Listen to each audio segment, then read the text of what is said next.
সবাই, আমিও ভালো আছি।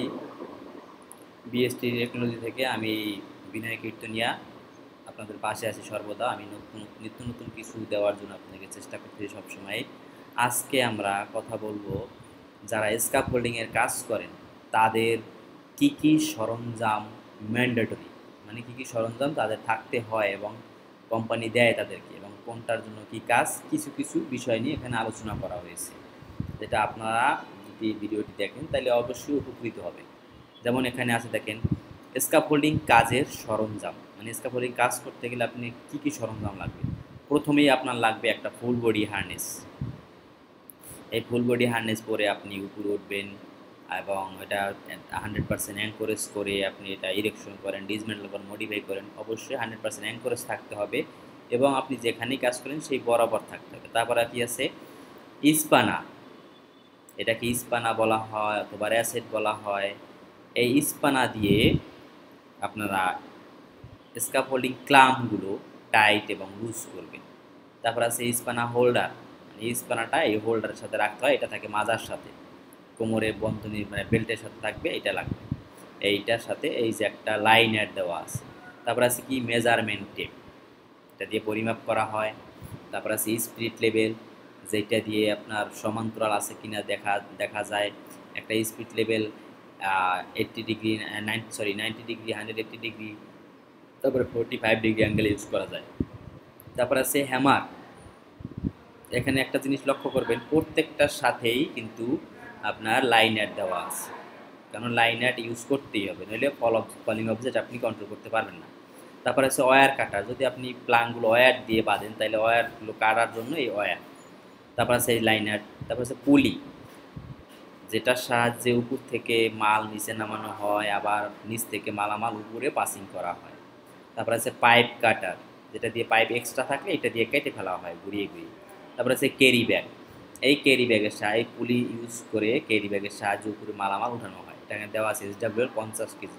তারপর আছে টুলস ব্যাগ, এই সমস্ত টুলসগুলো আপনার এই ব্যাগে থাকবে। এটা যদি আপনি ভালো একটা স্ক্যাফোল্ডিং কোম্পানিতে করেন তাহলে এই যে উপরে টুলসগুলো আছে এই টুলসগুলো অবশ্যই কোম্পানি আপনাকে দিবে, সেই টুলসগুলো আপনি এই ব্যাগে রাখবেন। তাহলে পরবর্তী পৃষ্ঠায় দেখি কি কি নিয়ে আলোচনা করা হয়েছে। স্ক্যাফোল্ডিং কাজের সরঞ্জামে প্রথমটাই আছে দেখেন, ফুল বডি হার্নেস। ব্যবহারের পূর্বে যেই পার্টগুলো আমাদের চেক করা বাধ্যতামূলক। একটা ফুল বডি হার্নেস ব্যবহারের পূর্বে আপনাকে অবশ্যই চেক করতে হবে যে হার্নেসটা ভালো কন্ডিশনে আছে কিনা। তাহলে চেক করার জন্য কী করতে হবে দেখেন, এই কাঁধের উপরে এই শোল্ডার স্ট্রাপ, এই দুটাকে চেক করতে হবে। তারপরে পিছনে থাকে ডিরিং, এই ডিরিংটার এখানে মাঝে মাঝে জং ধরে যায়, এটা চেক করতে হবে। তারপরে আছে পিছনের এই দুইটাকে, ফিতা দুইটাকে বলা হয় ব্যাক স্ট্রাপ। তারপরে এই যে পিছনে যেটার সাথে এক্সট্রা থাকে সেটাকে বলা হয় শক অ্যাবজর্বার অথবা এনার্জি অ্যাবজর্বার। তারপর আছে অ্যাডজাস্টেবল স্ট্রাপ মেটাল বাকেল, এই যে এটা দিয়ে স্ট্রাপ মেটাল বাকেল। তারপরে অ্যাডজাস্টেবল স্ট্রাপ হোল্ডার, এই যে প্লাস্টিকের। তারপরে আছে লেগ স্ট্রাপ, পায়ের দুই দিক দিয়ে ঢুকে যেটা। তারপরে আছে ডাবল স্টিচেস, প্রত্যেকটা জায়গায় দেখেন ডাবল স্টিচেস সেলাই দেওয়া আছে ডাবল করে। তারপর আছে কি লাইনার, এই দুইটা এরকম বেল্টেরও হতে পারে অথবা রশিরও হতে পারে, এটাকে বলা হয় লাইনার। তারপর আছে চেস্ট স্ট্রাপ, যেটা বুকে থাকে। তারপর আছে স্নাপ হুক, এই দুইটাকে বলা হয় স্নাপ হুক, এই দুইটাকে স্নাপ হুক বলে, আবার অনেকে হুকও বলে। বিশেষ দ্রষ্টব্য, শক অর এনার্জি অ্যাবজর্বারে অবশ্যই সি ও ই এর নাম্বার থাকতে হবে। এই এনার্জি অ্যাবজর্বারে এখানে ছোট্ট করে লেখা থাকে সি নাম্বার ও ই এর নাম্বার, এটা সবাই খেয়াল করে নেবেন। না থাকলে ওই হার্নেস ব্যবহার করা থেকে বিরত থাকুন। যদি সি নাম্বার ওই এর নাম্বার না থাকে তাহলে মনে করবেন যে হার্নেসটা কোনো ম্যানুফ্যাকচারিং কোম্পানি কোয়ালিটি টেস্ট করে বানানো হয়নি। নেক্সট, এটা একটা ইস্পানা, এটা কি একটা ইস্পানা, এটাকে র্যাসেট বলা হয়, ইস্পানা বলা হয়। দেখেন নাম ইস্পানা অথবা র্যাসেট।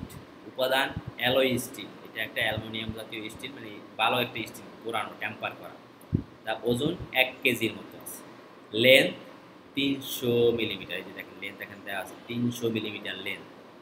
আর বোল্টের সাইজ, এই যে বোল্টগুলোর সাইজ, এই বোল্টের সাইজ এই যে দেখেন, বোল্টের সাইজ থাকে হয়তো 17-19 থাকবে, নয়তো 17-21 থাকবে, না হলে 19-22 থাকবে, এরকম বিভিন্ন সাইজের হয়ে থাকে। আপনার যেটা দরকার সেটা আপনার কোম্পানি আপনার জন্য প্রোভাইড করবে। তারপরে ক্লাম্প টাইট ও লুজ দেওয়ার জন্য পিন আপ ডাউন করতে হয়। এই যে দেখেন এখানে একটা পিন আছে, এই পিনটাকে এখন এইদিকে আছে, তার মানে এখন ক্লাম্পটা টাইট হবে। আর এইদিকে যদি এদিকে নিচে দিয়ে দেন তাহলে ক্লাম্পটা লুজ হবে। এই পিনটার সাহায্যে আপনি উল্টাপাল্টা করে এটা সাইজ দেখে নিতে, মানে একটা লুজ হচ্ছে না টাইট হচ্ছে এটা দেখে নিতে। এটা কিন্তু অ্যাডজাস্টেবল।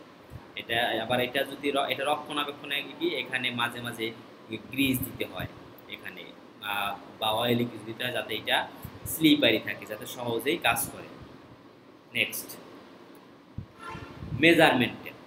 নাম মেজারমেন্ট টেপ। এটা একটা মেজারমেন্ট টেপ। লেন্থ আছে কত? 8 মিটার অথবা 26 ইঞ্চি। এটা লম্ব ভিতরে 8 মিটার আছে অথবা 26 ইঞ্চি আছে।